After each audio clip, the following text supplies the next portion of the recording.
bench now because the way I talk legal issues and discuss the constitution with legal practitioners, it gives me joy.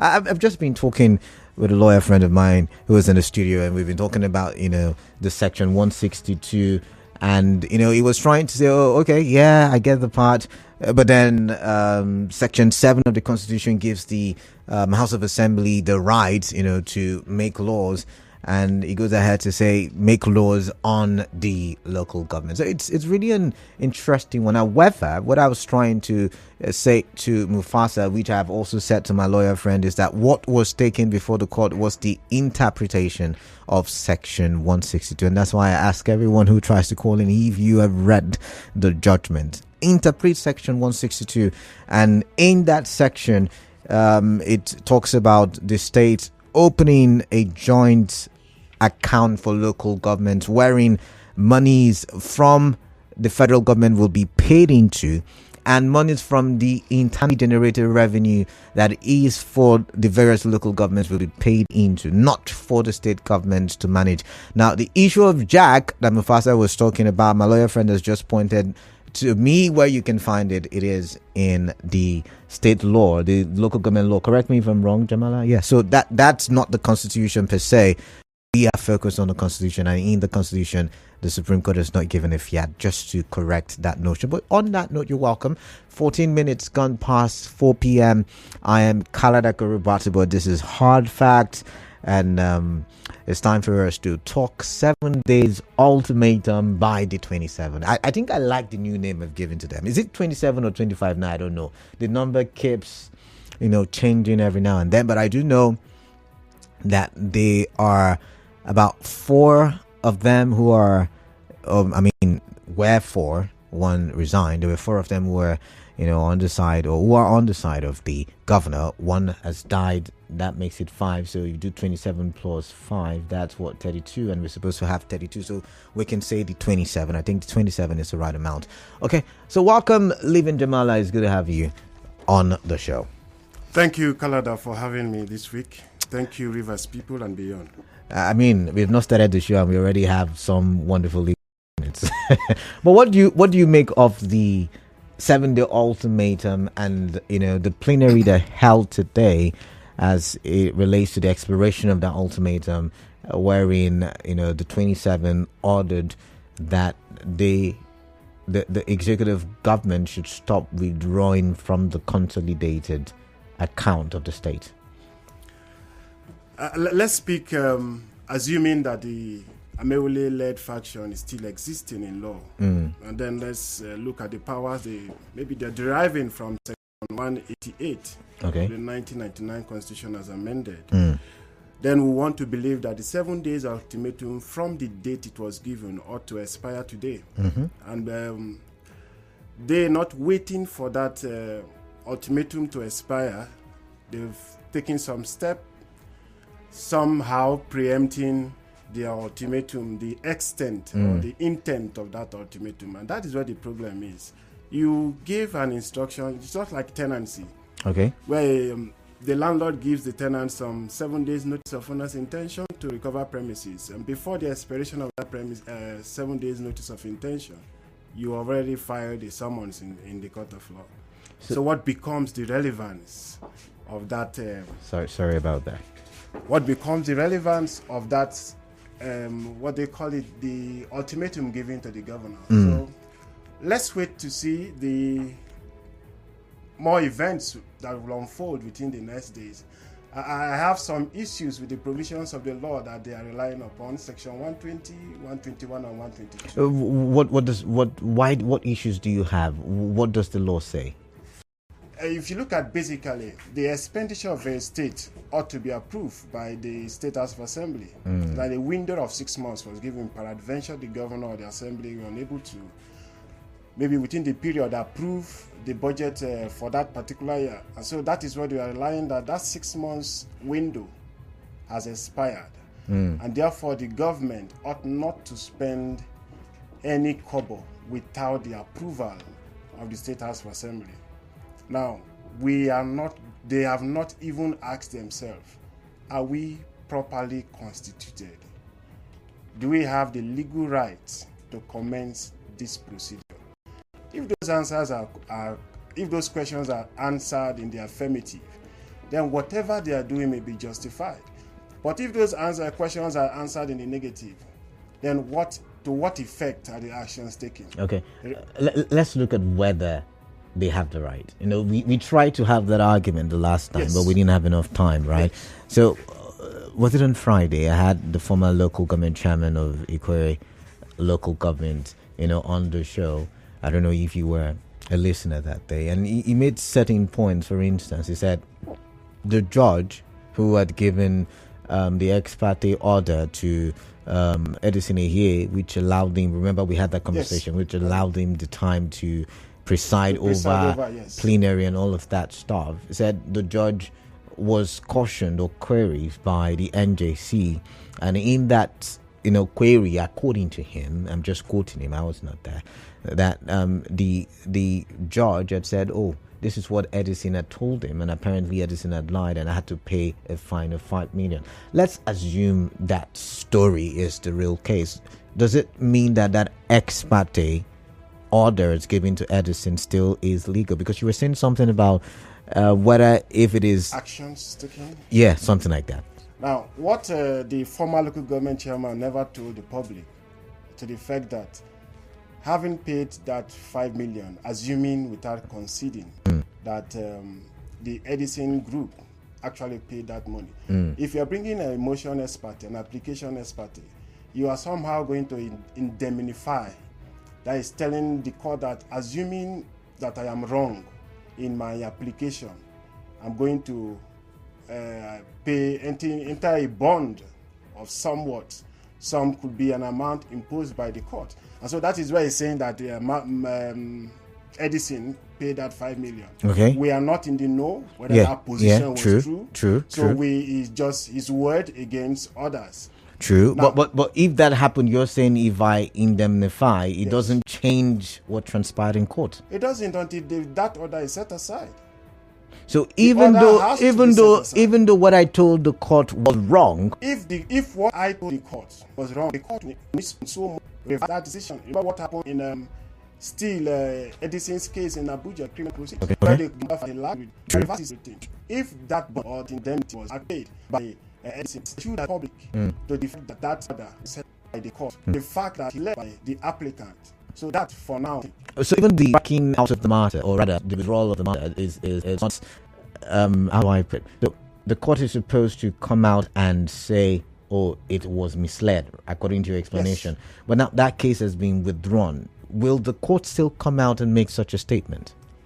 The court, that case, upon the application of the claimant, where the application was struck out. Remember, the order was given, and these persons have carried out the functions of that office. I remember I also told you that functions carried out by persons who, within the time they were acting, believed to have that capacity to act. You cannot, in retrospect, reverse those actions. Interesting. So now, as it is, the order has not been set aside, and it puts a mark on the validity of the 27, right? But then the argument, even by Samuel Wanasike, that there was the Federal High Court judgment, there was the Court of Appeal judgment. I think we already touched on that. There is going to be a judgment in a couple of days' time, on Wednesday to be precise, or there about 17th Wednesday.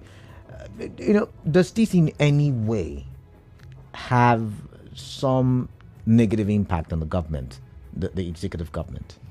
If you look at Section 109, Sub 1G, the only thing we are waiting to see now is the affirmation, the pronouncement of that, to activate that section. So if the matters coming up on the 17th before Court 2 is for judgment, I'm not aware. I'm not sure as well. Yeah, I think it's hearing, because the last hearing. For hearing, there are some pending applications. For hearing. Procedural disagreement between the parties and the court. While some parties want the court to toe a particular line of direction, the court is of the view, of the mind that no, the applications are by originating summons, and the rules allow me to take all applications together and give ruling At once. one way the other. So if I lack the jurisdiction, I live with the main suit. But if I have the jurisdiction, if assuming you are challenging my jurisdiction, then I'll proceed to hear the substance of the suit. So that is the crux of whatever is happening in Rivers State now. Those matters, whether 3 or 4, 2, once decided upon, whether for or against, everything that we have been arguing in Rivers State from last year will end. Interesting. Subject to the right of appeal. But at least a pronouncement would have been made one way or the other. So the question then again is there a negative impact? Do you see anyone? Do you think the governor should play it safe? I'm wondering, I'm asking. I do not see, sincerely speaking, I do not see with the plethora of Supreme Court authorities the fact that once you defect from your political party without meeting the conditions provided thereto in that section 109, then you stand to automatically lose your seat. I do not see any negative effect. But I don't know. I don't know if you've heard the story where they are saying they are not APC members just yet. That yes, they attempted to leave the PDP, but and even APC. Why they are celebrating the judgment of Omotosho at the Federal High Court sitting in Abuja Division? They also made deposition to the fact that they defected from the PDP to the APC in the exercise of their rights. So, assuming those video evidence may be doctored, assuming those pictures that they took and the rally and the rallies that they did, assuming those things were doctored, the statement made on oath, duly signed by them, cannot be said to be doctored. But then you are tuned in to Nigeria Info. We'll be right back after this.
It's to the top of the hour. You're still listening to Hard Facts at 92.3 Nigeria Info. I am Kalada Guru Batawa, yours truly. You can follow me on social media, Kalada. And with me, you're on the show, leaving Jamala. I got the name today. Why am I misbehaving? Leaving Jamala is a lawyer and a social-political commentator. And in the studio today, we're looking at the 7 days ultimatum given by the 27. And that ultimatum has expired today. And then there was plenary.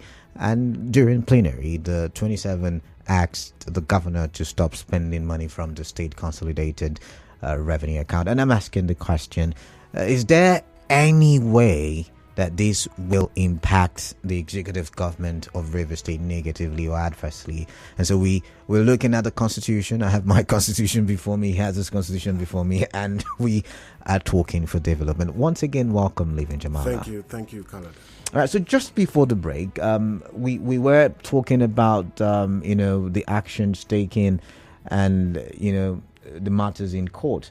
And then you pointed to me just before the break that the 27 sworn oath, yes, that they had moved to the APC. Now, I think I tried asking this question the other time I spoke. Could they also, like the case of Edison, conceding, or how do they speak that English again? Agreeing but not conceding, that they moved but now lied on oath? Is it not just a fine that they would pay? That would be perjury. Is it not the same with what Edison has done? Their own affidavit was different. Edison's own was to the fact that he swore to an oath about urgency, why the court should grant him some reliefs on matter of urgency. Ex parte orders are granted to protect the rest. If the court refuses at that particular time, the likelihood of the rest being destroyed is there. So if the facts as deposed to in the affidavit turns out to be false, that is where the fine comes in, assuming that you lied. But that's supposed to be perjury. It's no. That is why the indemnity comes in. Identifying the respondent to the fact that, assuming that these facts I presented before the court, they are not true, which may not be deliberate. It could be some go to court for an affidavit, ex parte applications, just being apprehensive of a particular body language or actions of one or two others. So the facts at that material time may not have materialized to the extent of establishing your fears. So you prevent that action from happening. That of Amaewhule and others was a clear deposition of facts, what they did. And so it is not about, you cannot in the circumstance. In fact, they never included a position for indemnity. So it is quite different from that of the Edisons. So if that matter goes to appeal, or even if it doesn't go to appeal, can that court, the judgment, the true copy of that judgment, be used as evidence in another? It's already before. Sorry, they certified true copies of those proceedings, and their own process is already before. So, assuming the record of plenary, the record of the House, of that proceedings of that day, where they also made that statement, it's already before. So, we cannot on one breath, for the ones we can play around words with, that is that of the videos and the voices, pictures. If maybe there is an AI that their faces were photoshopped and their voices were somehow mimic or whatever, then the one you have by your own volition, swore to an oath, will be used against you. And so it's a conclusive proof of a statement. What that section talks about is once the speaker makes that announcement at plenary, nothing more. So let's see. I want to ask the next question now. The best move for the 27 and the best move for the governor. But let's start with the 27 because you've just said,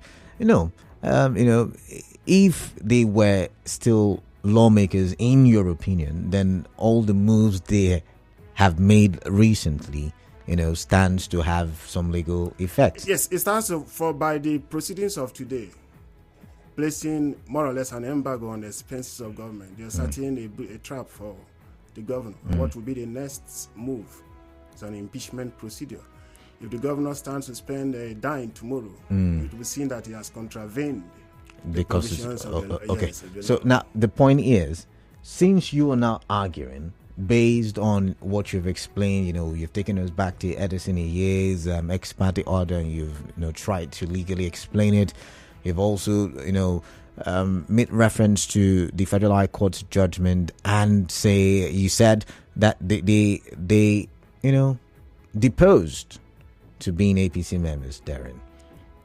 What is their fate? What is their next move politically that would help them survive, in your opinion as a lawyer? In my opinion, the mistake has been done already, and you cannot revive it. That is my opinion. The next thing is just for us to wait till 2027. Then we recontest. If you want to follow the law, if we are a society that the rule of law holds supreme. I thought INEC was supposed to conduct by-elections. INEC, for whatever reasons, have refused to activate that their constitutional duty, owing to the fact that there are pending cases. And so until those cases are decided. But there is one of the constituency that is a Kana local government. INEC up till now has not conducted an election. They are talked about conducting, but I think they are having one or two challenges. I'm not speaking about. I'm just trying to remember what was in the news a while ago. The honorable member died, I think, sometime last year. Before the whole problem started. Yes, and up till now, INEC has not given the indication of conducting an election. I'm aware that INEC has conducted some by-elections in several constituencies, but that of Kana is somehow silent. Okay. I'm just trying to remember what INEC had said about that. I think they had wanted to, but something came up. I can't remember vividly. But let's move to the next question. What is the best move for the governor as it is now, as it stands now? Because you've painted a picture that the damage has been done for the 27. Well, how can the governor be very careful? You can never be too careful, you would say. Well, how can the governor be careful enough not to also make his mistake? What should be the right political and legal moves at this point? Now, there are two realities. One may be a mirage. The other one may be a complete reality. And that is to the fact that these persons are no longer in the eyes of the law, seen as lawmakers. And so if you're of that school of thought, then no matter how slow the wheel of justice rolls, it will certainly settle one day. For whatever processes that are pending before the court, it will certainly end one day. A judgment will be given. If you like appeal, a judgment will still be given. And so if the 27 lawmakers continue to parade for whatever reasons they feel, issue out those threats, maybe even proceed further to taking some certain actions, when the judgment is finally given and affirms the provisions of Section 109, Sub 1G, then whatever they have done in the words of both the Supreme Court and the Court of Appeal, then they would have labored in vain. To the extent that whatever allowances and emoluments that they have received, the court will ask them to return back to the coffers of Rivers State. Interesting. So it is just a matter of time. But looking at the statement to realities, could the second reality, could the 27 impeach the governor in any of those realities? The second reality is the fact that these 27 lawmakers still see themselves as lawmakers. And so within their own reasoning, they feel that they are acting within the confines of the law. And if that is allowed to happen to the extent of going to impeach the governor, then we should be, in fact, once they start that process, we should be expecting some legal fireworks again. All right, let's go to the floor. And it's interesting because, like you've put it, if they find any legal backing to their actions, it means they can kickstart an impeachment process, right? And whether it is recognized by law can only be decided in court. And that will mean that this state will be drawn in legal battles, maybe up until 2026. Remember, there is also an order of court. I'm aware it is being appealed, but whether those appealing have the status to do so is a question for another day. It's one of the big stories I touched on. Yeah. Today. If you permit me, there's this Ibrahim Umar against APC number 2, where there was this representation. The River State APC legal advisor then secured the services of a lawyer to prosecute or defend APC against Ibrahim Umar. Now, the National, gotten wind of that information, also secured the service of a legal practitioner. Now, before the court was the problem as to whether, within the constitution of the party, is it the national legal advisor that has the authority to engage legal officers for the purposes of prosecuting legal matters in respect of the political party? Remember, there is only one political party, whether APC or PDP. States are just annexures, organs or chapters of that political party. And the court, from the state high court, there was some mild drama. let me use that word. The Court of Appeal agreed that it is only the national that has that right to do so. Same with the Supreme Court. So for whatever colorations we want to interpret, whatever writings we see flying on, the truth is, in River State, whatever goes is politics. Whether you know the truth, you do not know the truth, it's politics. It's politics. I like that one there. Let's open the phone lines now and let's allow the listeners their views as hard facts. I'm speaking with Living Jamala, who is a lawyer and a social-political commentator, and we've been having a phone chat as to the 7 days ultimatum given to His Excellency Sinalai Fubara by D27.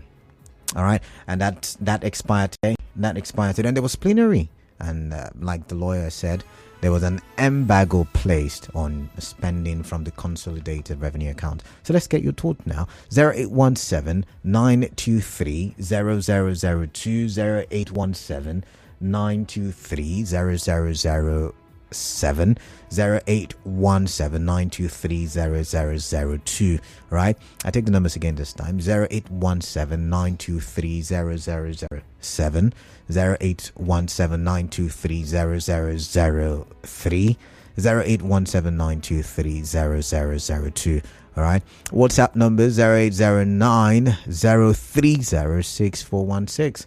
All right, you have questions for Living Jamala, or you just want to air your views? I'd like to hear from you. What are your thoughts? 7 days ultimatum expired today, and the 27 went ahead, to make some declarations. But, looking at the crisis, looking at all the court pronouncements, what are your thoughts as it relates to this? Steve from Port Harcourt, welcome. Steve, what is on your mind? Father, good afternoon. Yes, Steve, welcome. Yes, please, I want to start on the mandate of peace. And because this matter in the state now, every day is evolving, so many things are coming out. So I want to appeal to the governor. He said, no sacrifice is too small for peace or too big for peace. I want to appeal to him on that mantra. Please, let him take it easy, because his name is number one. Steve, let me pause you. Steve, have you heard what the governor said recently? He says, if you push somebody to the wall, at some point, it will push you back, something in that nature. So don't you think? But before we make this one, if I said, no sacrifice too big for peace, that was the statement he made. Okay. You see, so I'm playing with him that tomorrow, history will come, history will be written. Who was there? All these people who are clapping her, all of them who are against us will not be there. It's only his name, Sin Fubra, to be mentioned, was a governor. So no matter what everything can do, he should please look at himself as the person who started this peace, and this peace should go with him. Look at the incident of Donald Trump yesterday. Upon all Donald Trump did to the State House, he has gotten a war sympathy, even from his opponents. That's what life is. All right, Steve. So you don't just be static. Definitely you get angry, people will push you, but look at it, say, look, for the sake of prosperity, I stand on peace. All right. Anything, let me do this. Let him the job. You definitely pass it. Nothing is permanent. All right, Steve, thank you very much. I've Tomorrow, got to go. when Donald Trump gone, Donald Trump will have a sympathy vote that even make him win this election this year. Those are issues we look at it. But man, let God go condemning him. So please, let him just look at it himself. No name will be written there. It's only his name that will be written there. You should just look at it very carefully. All right, then. All right, thank you very much, Steve. I've got to let you go. Clinton from Bury. But do you agree with Steve? Steve is saying, let's have peace. Because even the lawyer in the studio has said there's the possibility for the impeachment process, whether it is valid or not, will be another argument. And it might take us forever to sort out. But I've got Clinton from Bury. Clinton, welcome. What is on your mind? Hello, Kalada. Yeah, welcome. Yeah, good afternoon to you and good afternoon to your guest. Yeah, good afternoon to you as well. Yeah, this matter is evolving every day. Yes, it is. Yes, every it is. Day. Every New day. angles every day. Yes. It is so dicey. The intricacies so dicey. So I think that we've been calling for peace as a youth. I've been calling for peace in this state because now this crisis is hampering on the development in the state. I am from Ghana local government and there's no government presence in my local government. Again, the governor have been preaching peace.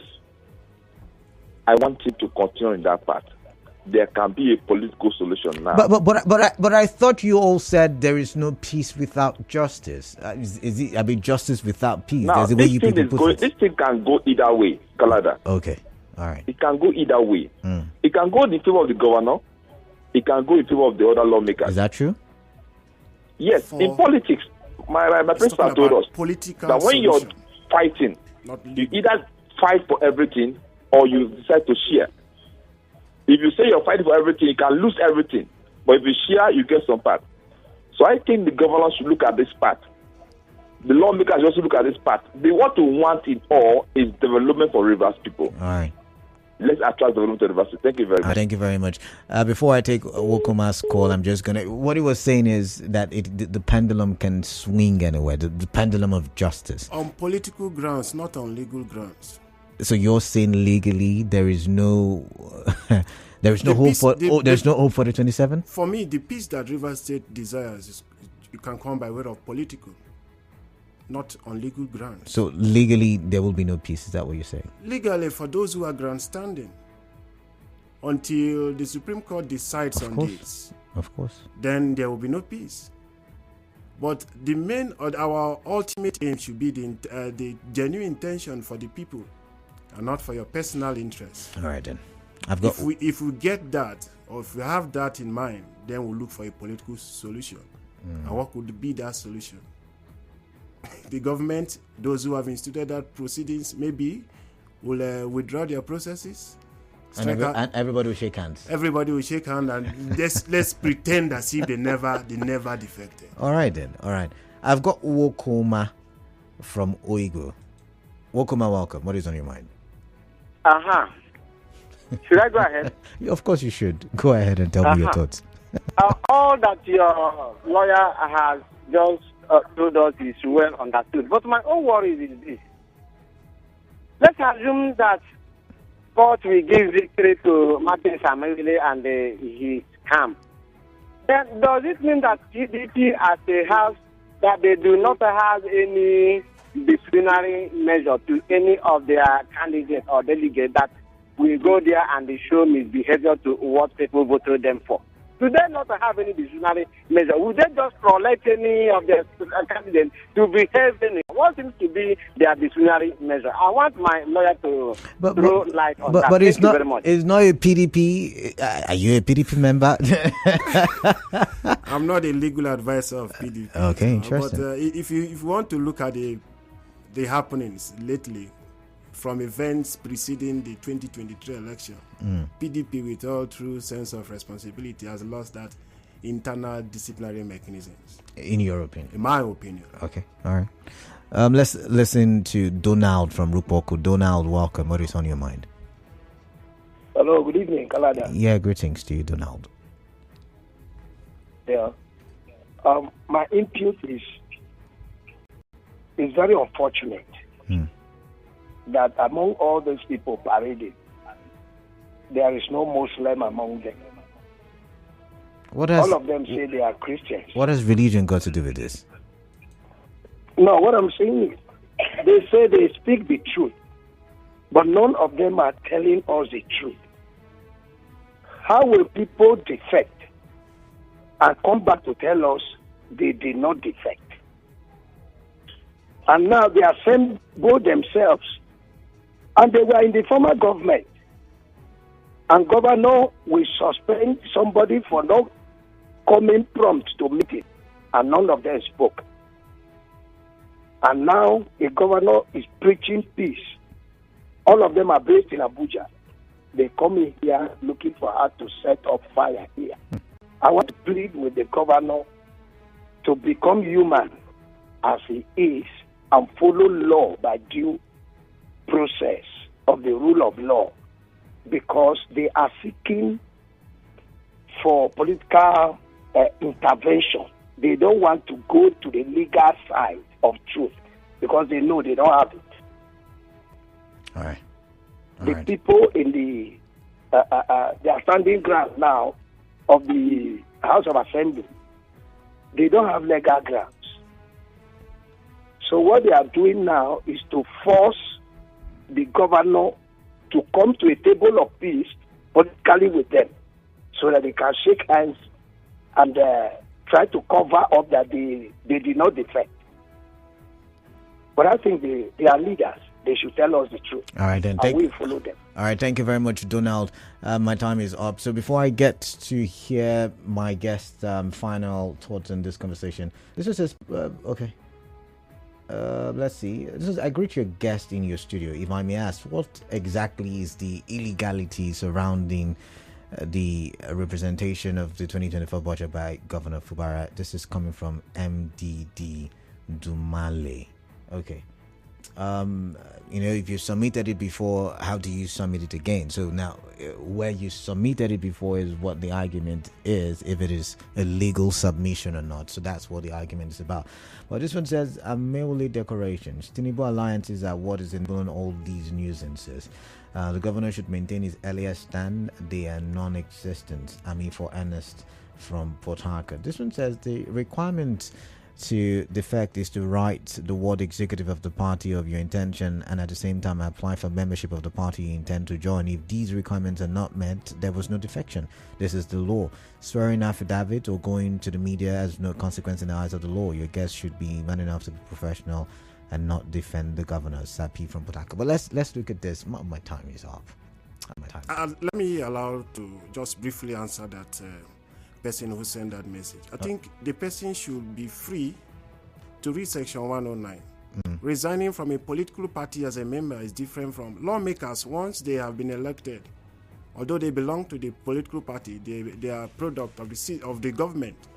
When a house member defect is different from when a member of the political party defect. What defines defection of a member of the house is section 109 sub 1G. And that is to defect. It did not contemplate writing of a love letter to... I've got to go. Once again, we'll not complete our conversation, but I've got to go. Thank you, Living Jamala, for your time. Thank you. The show continues.